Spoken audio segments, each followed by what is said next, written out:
امبارح كان يوم تاريخي وجميل بكل المقاييس، كل المقاييس اللي ممكن تتخيلها ولا تتخيلها. امبارح كان يوم حلو بيها. يعني تخيل كده ان انت اليوم بيبدأ معاك ان الاهلي بيكسب 4-1 في كاس الرابطة، وحسين الشحات جايب 3 اجوان. حسين الشحات اللي بعد تألق منتخب به في الوديات مع تونس، وانا بقول لكم يا جماعة حسين الشحات فايق. حسين الشحات محتاج ياخد وقت اكتر. حسين الشحات محتاج ان هو يلعب الشوط الثاني مش الشوط الاول. واتكلمنا على النقطه دي كمان في ماتش الزمالك، ان حسين الشحات لما نزل في الشوط الثاني كان ليه تاثير كبير جدا على روح الفريق وعلى طريقه لعبه وعلى الاداء والجون طبعا. يعني الاسيست والجون، يعني الموضوع كان كبير. فانت بادئ يومك كده، وبعديها بتتفرج على كام ماتش حلو في التصفيات بتاعت كاس الامم، وبعديها بتلعب ماتش مصر وجنوب افريقيا. خلينا الاول نتكلم عن ماتش النادي الاهلي. احنا كده كده عملنا فيديو بعد الماتش فيه الفرحه والكلام ده، عايزين نتكلم عن ردود الفعل بتاعت الناس وعن ايه المتوقع وايه اللي جاي ونستنى ايه من المنتخب باذن الله. بس خلينا الاول نتكلم عن ماتش النادي الاهلي وفاركو في الرابطه. الفريق الكبير بتاع النادي الاهلي ما اعتقدش ان هو يعني ايه لو لعب فاركو هيغلبهم 4. فكون ان انت باللعيبه اللي هتمشي، اللي نتمنى يا رب انها تمشي، باللعيبه اللي اساميها ومستواها ما يليقش ان هي تلبس تيشيرت النادي الاهلي، تبقى تظهر بالشكل ده، فمعناها ان انا عندي مدير فني كبير. معناها ان انا عندي مدير فني عارف ان هو يوظف اللعيبه صح، وان كل ما هياخد وقت اكتر مع اللعيبه اللي موجوده والخامه المتاحه هيقدر يديلك ويوريك شكل حلو ويخليك يعني تبدا تبقى راضي عن مستوى النادي الاهلي، طبعا بوجود التدعيمات ومع رحيل اللعيبه اللي كده كده لازم تمشي. شفنا جراديشار بيصنع وبيهدف، شفنا حسين الشحات بيجيب 3 اجوان، شفنا ابراهيم الاسيوطي، شفنا عمر سيد معوض، شفنا لعيبه كتير، شفنا حارس مرمى متميز زي حمزه علاء، شفنا حاجات كتير. الماتش طبعا ليس ذو اهميه، وماتش في كاس الرابطه وبطوله غير رسميه وبتاع والكلام ده، لكن يعني انا ببقى مبسوط وانا بتفرج على اي حد لابس تيشيرت احمر ومحطوط عليه النسر ولوجو النادي الاهلي. فما بالك ان كمان يبقى ينتهي بفوز كبير وتبقى مضيع فرص. يعني في كوره حمزه عبد الكريم، مش فاكر كان محمد عبد الله ولا الاسيوطي ولا عمر سيد معوض، مش فاكر مين اللي لعبها لحمزه عبد الكريم، وحمزه عبد الكريم حطها بشكل غريب جدا، بس دي كانت ممكن عادي جدا تبقى الجون الخامس. اتلغى لك جون لجراديشار عشان كان اوفسايد. يعني جراديشار كان ممكن يبقى جايب جونين، وحسين الشحات جايب 3، وحمزه عبد الكريم جايب السادس. انت متخيل؟ فاللي هو انت كنت مش بتلعب ماتش كوره، ده انت كنت في ماراثون، كنت في ماراثون اهداف وماراثون لعب حلو. نتمنى ان اللعيبه بتاعه الاهلي بقى لما تكمل وترجع من المنتخبات اللي هي موجوده فيها، ياسترو بيقدر في فتره اعداد سريعه جدا ان هو يجهزهم على ستايل لعبه وعلى طريقه لعبه وعلى فكره الكروي، وان احنا نقدر نشوف خلاص اللي راح الموسم ده، واللي راح الموسم اللي فات. المهم ان احنا نشوف في لعيبه النادي الاهلي الروح بتاعه لعيبه منتخب مصر. امبارح شفتوا لعيبه منتخب مصر، ما كناش بنأدي احسن اداء، ما كناش اعظم فريق، ما كناش مستحوذين على الكوره، لكن كنا رجاله. واللي هو كده تتفرج على الماتش مهما كانت النتيجه بتاعه الماتش هتطلع في الاخر تقول بكل عزه وفخر مصر كانت تستحق الفوز سواء فازت او لا، والحمد لله ان احنا فزنا. مش عايز اتكلم عن ماتش مصر دلوقتي، خلينا في ماتش الاهلي. الروح دي احنا محتاجينها في كل الانديه المصريه، محتاجينها في كل الانديه بتاعتنا، محتاجينها تتنقل للعيبه النادي الاهلي. انتوا المفروض افضل لعيبه في مصر وفي افريقيا، فالمفروض ان انا اشوف ده في الملعب، ما اشوفش انانيه، ما اشوفش استهتار، ما اشوفش كور بتتقطع، ما اشوفش استحواذ سلبي، ما اشوفش تاخير في القرارات، او ان انا باخد القرار الغلط بباصي للعيب المزنوق، او مش عايز اعمل اسيست، او بقرر اشوط في وقت ما ينفعش يتشاط فيه، والكره اللي ينفع تتشاط اقعد ادور على حد ابصيله وفي الاخر الكره تتقطع مني. ابقى عايز الم فبلاقي نفسي لا مش عايز الم، هرجع لورا، او اجي الم تروح مقطوعه مني. قرارات يا جماعه، والله قرارات. مش هنتكلم عن مستوى فني اللعيبه، يعني انا مش هتكلم عن مستوى فني اللعيبه، خلاص تعبنا كلام في المستوى الفني للعيبه، احنا عارفين. وانا والله من اول الناس اللي من ايام ما كهربا كان لسه موجود، ايام ما كان كهربا في الاهلي، وانا بقول في عندك من 10 كده ل 15 لعيب دول ما ينفعوش يبقوا احتياطي حتى، لان هم لما بينزلوا دورهم ما بيبقاش فعال، بعكس واحد زي حسين الشحات. انا حسين الشحات عندي مشاكل معاه، مش مشاكل شخصيه، يعني مشاكل في طريقه لعبه، عندي مشاكل مع تذبذب مستواه، عندي اعتراضات كتير عليه، وياما قلت عليه حسين الحنكاش، حسين اللي ما ينفعش، حسين اللي ما جاش، قلت وخبطت ورزعت فيه بكل الطرق. لكن حسين الشحات بديل ممتاز. حسين الشحات في سنه ده يديلك شوط بيرفكت، يديلك 30 دقيقة ما حصلوش، وخصوصا في الماتشات المهمة والماتشات الكبيرة. انت متخيل ان ده اعلى سكور انت جبته اصلا في كاس الرابطة؟ انت متخيل ان في ال3 مشاركات اللي انت شاركتهم في كاس الرابطة دي تاني مرة تفوز اصلا؟ انت متخيل ان النادي الاهلي في كل مشاركاته في تاريخ الرابطة كان عنده 4 اهداف، وبال4 اهداف اللي جم النهارده بقى موجود او اللي جم امبارح بقى جم 8؟ فتخيل ان انت تقعد 3 سنين 3 مشاركات بتشاركهم عشان في ماتش تجيب عدد الاهداف اللي انت جبته كله في ال3 مشاركات اللي فاتت. فانت تقدر. فانا ملخص الفيديو عشان يعني او ملخص الموضوع ده عشان ما اطولش عليكم، يسترب مدرب فني كبير محتاج ان هو ياخد فرصه، حسين الشحات محتاج ان هو ياخد فرصه، جراديشار محتاج ان هو ياخد فرصه، نبص بصه على قطاع الناشئين وعلى فريق الشباب، عندنا عناصر مميزه، العناصر دي مع مدرب كويس مع مدرب فاهم كوره هتلاقيهم قادرين يسندوك لما مستوى اللعيبه بينزل، لما الاصابات بتكتر، كتر البطولات. فانا شايف لاول مره هقولها ان البطوله بتاعه الرابطه اللي بنجرب فيها دي انا فعلا طالع بحاجه مفيده او مستفيد فعلا بيها.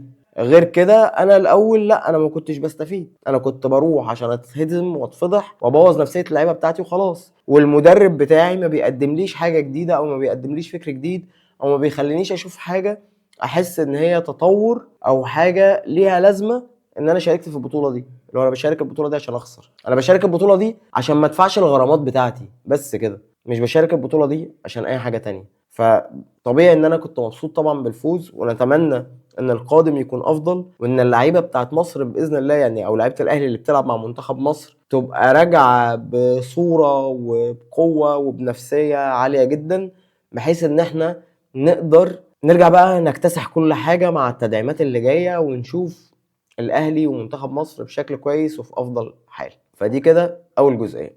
والجزء الثاني اللي مهم جدا هو بقى الجزء بتاع منتخب مصر. منتخب مصر الحمد لله انا كنت من القله القليله اللي موافق جدا على تدريب كابتن حسام حسن لمنتخب مصر وبدعمه على طول الخط. اختلفت اكيد في بعض القرارات في التشكيل، في حاجات كتير اختلفت في حاجات كتير، لكن انا ما زلت مصر ان لا، حتى قبل ما نكسب كوتيفوار، قبل ما نكسب جنوب افريقيا، قبل اي حاجه، انا مصر ان حسام حسن يستاهل ان هو يكمل معايا لغايه كاس العالم. ليه؟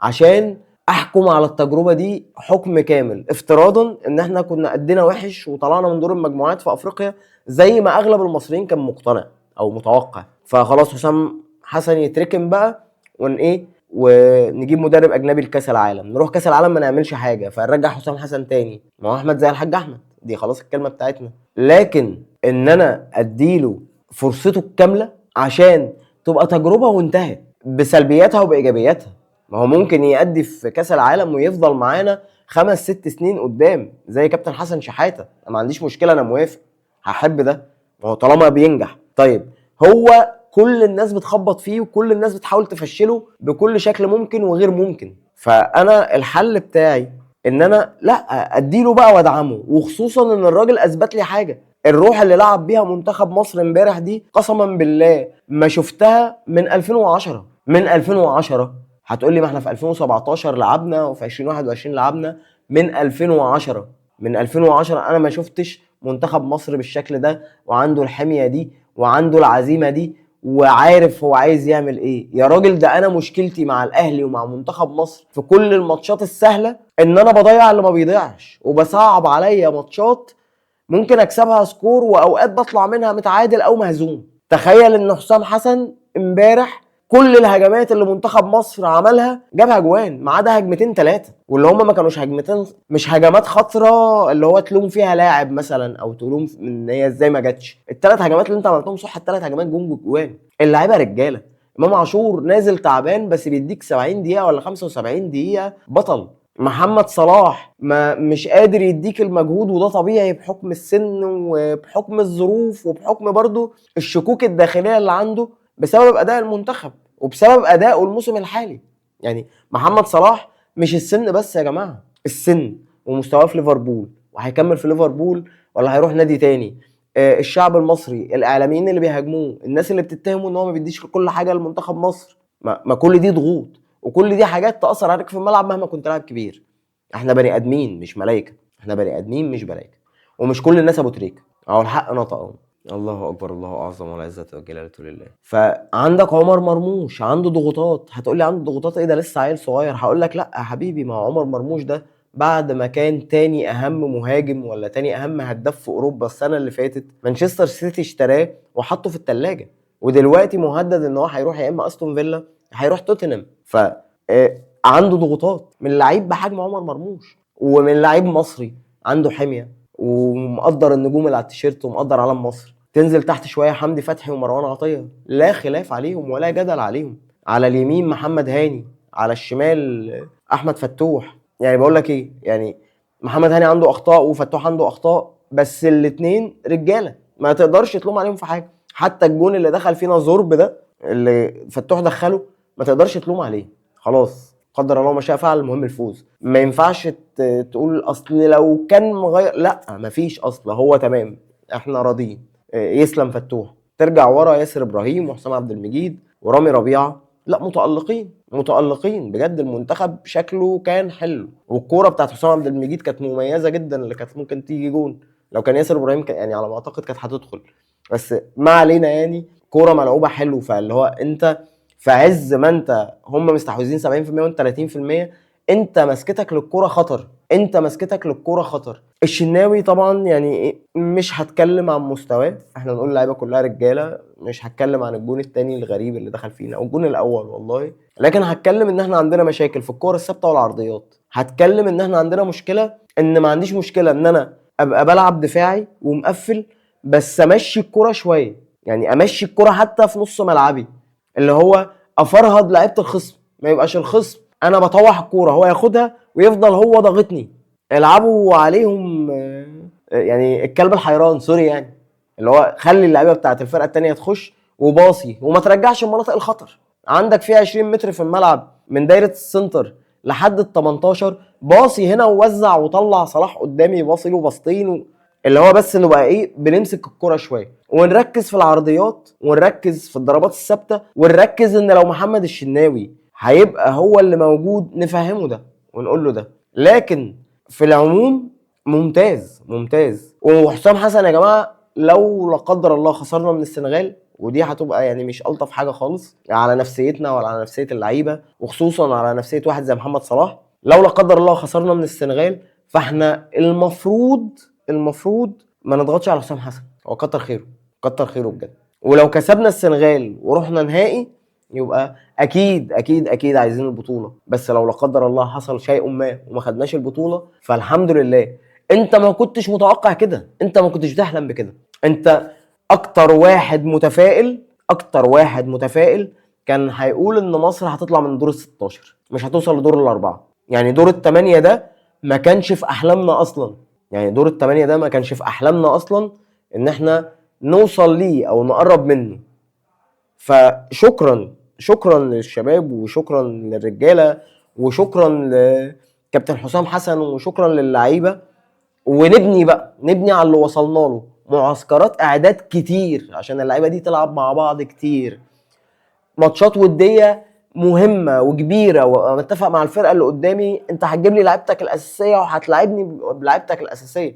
اه طبعا التبديلات مفتوحه وكل حاجه، بس انا عايز ضغط، عايز ماتشات حقيقيه، بطولات وديه، مش زي بطوله كاس العرب. لان بطوله كاس العرب اللي جايه لزق في افريقيا، فكل الفرق المرشحه او كل الفرق اللي ناويه انها تعمل حاجه في البطوله لعبت بالفريق التاني بتاعها. لكن انا بتكلم في بطولات في اوقات انا بتكلم في بطولات في اوقات ما يكونش عليا فيها ضغوطات، عشان خاطر اللعيبه فعلا تنسجم واكتشف لعيبه اكتر ونطور بقى المنظومه شويه، بقى نشيل بس شويه فساد كده ونشيل شويه حاجات من الهري ده بره. فاحنا ما كناش متوقعين ان احنا نوصل للمرحله دي ووصلنا لها.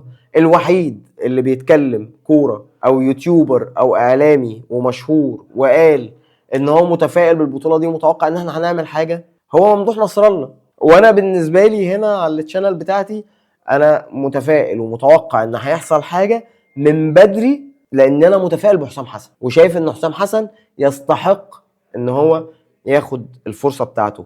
فكل التوفيق لمنتخب مصر فيما هو قادم. عملنا ماتش جميل. النادي الاهلي كل التوفيق فيما هو قادم. اتعمل ماتش جميل اليوم امبارح، كان يوم حلو. مش عايزين الفرحه تاخدنا وتنسينا ان عندنا ماتشين مهمين جدا جدا جدا. الماتش بتاع السنغال، ولو عدينا باذن الله ماتش السنغال هيبقى عندنا النهائي. مش عايزين طيارات فنانين تروح، مش عايز اللي راح. الناس اللي موجوده خليكم موجودين. معسكر المنتخب يبقى ملموم، الفندق بتاع الاقامه يبقى ملموم، نلم شويه التصريحات الاعلاميه وما نفردش عضلاتنا قوي. عندنا مهمه وطنيه هي ماتش السنغال، لازم نفوز. السنغال زي ما قلت في الفيديو بتاع امبارح واخده منك كاس افريقيا ومخلياك ما تصعدش كاس عالم في نفس السنه. يعني في نفس السنه ضربتك على دماغك مرتين، فالتالتة تابتة يا رجاله. اشوفكم على خير وكل التوفيق يا رب لمنتخب مصر والنادي الاهلي. السلام عليكم.